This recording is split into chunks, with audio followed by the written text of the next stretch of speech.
Hello எல்லாருக்கும் welcome to my YouTube channel ஆர்வம் கொல். இன்னைக்கு நம்ம ஒரு தமிழ் கதை கேட்க போறோம். ஒரு பஞ்சதந்திர கதை தான் அது. எல்லாரும் கதை கேட்க ரெடியா இருக்கீங்களா? இன்னைக்கு கதையோட தலைப்பு தோட்டக்காரனும் குரங்குகளும். கதை ஆரம்பிக்கலாமா? அது ஒரு அழகான கிராமம். அந்த கிராமத்துல நிறைய வீடுகள் இருந்தது. அங்க இருக்கிற எல்லா வீட்லயும் அழகான தோட்டம் வச்சிருந்தாங்க. அந்த கிராமத்துல ஒரு வீட்ல சங்கரன் ஒருத்தன் வாழ்ந்து வந்தான். அவன் ஒரு திறமையான தோட்டக்காரன்.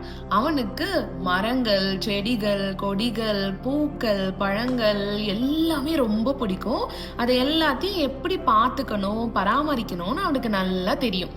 அவன் வீட்டுல ஒரு பெரிய தோட்டம் இருந்தது. அந்த தோட்டத்துல நிறைய செடிகள், கொடிகள், பூக்கள் எல்லாம் பூத்து குலுங்கி இருந்தன. அவன் அந்த தோட்டத்தை நல்லா பராமரிச்சுட்டு வந்தான். எப்பெல்லாம் செடிகள் எல்லாம் வெட்டி விடணும் அப்படின்னு அவனுக்கு நல்லா தெரியும். தினமும் தண்ணி ஊத்துவான். நல்லா மெயின்டைன் பண்ணிட்டு வந்தான் அந்த தோட்டத்தை. அவனோட தோட்டத்துல நிறைய குரங்குகள் இருந்தன. அந்த குரங்குகள் எல்லாமே சேட்டக்கார குரங்குகளா இருந்துச்சு.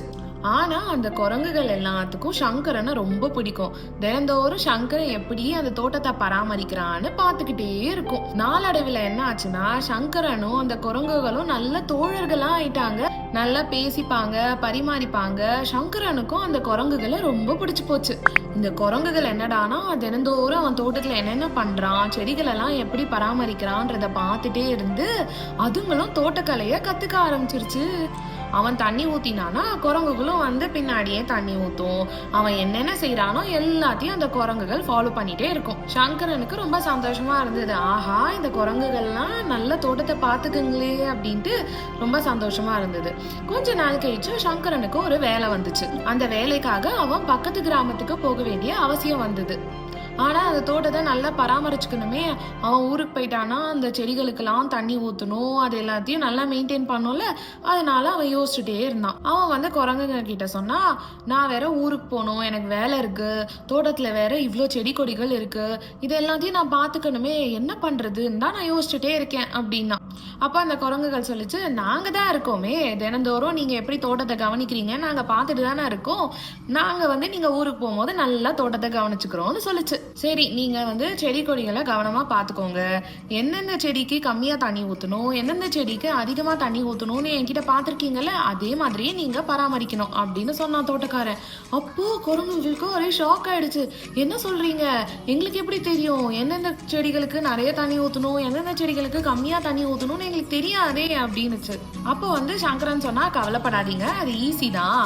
அந்த செடிகளோட வேரை பார்க்கணும். அந்த வேர் வந்து சின்னதா இருந்ததுன்னா கம்மியா தண்ணி விட்டா போறோம், அந்த வேர் வந்து பெருசா இருந்ததுன்னா நிறைய தண்ணி ஊத்தணும் அப்படின்னு சொன்னான். குரங்குகள் சரி சரி எங்களுக்கு புரிஞ்சிருச்சு, நாங்க நல்லா கவனிச்சுக்கிறோம் சொல்லிச்சு. அவன் ஊருக்கு போய் கொஞ்ச நாள் ஆச்சு.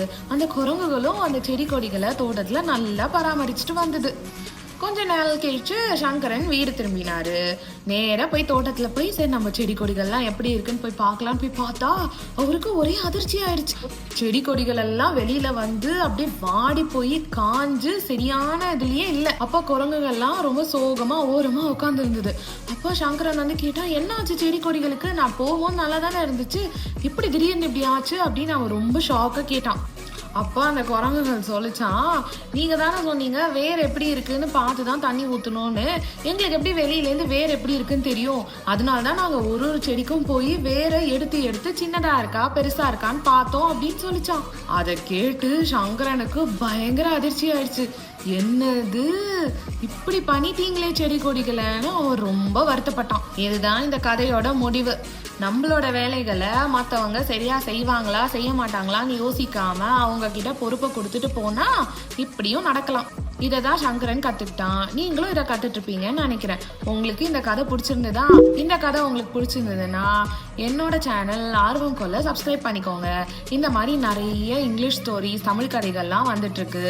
உங்களுக்கு ரொம்ப உதவியா இருக்கும்.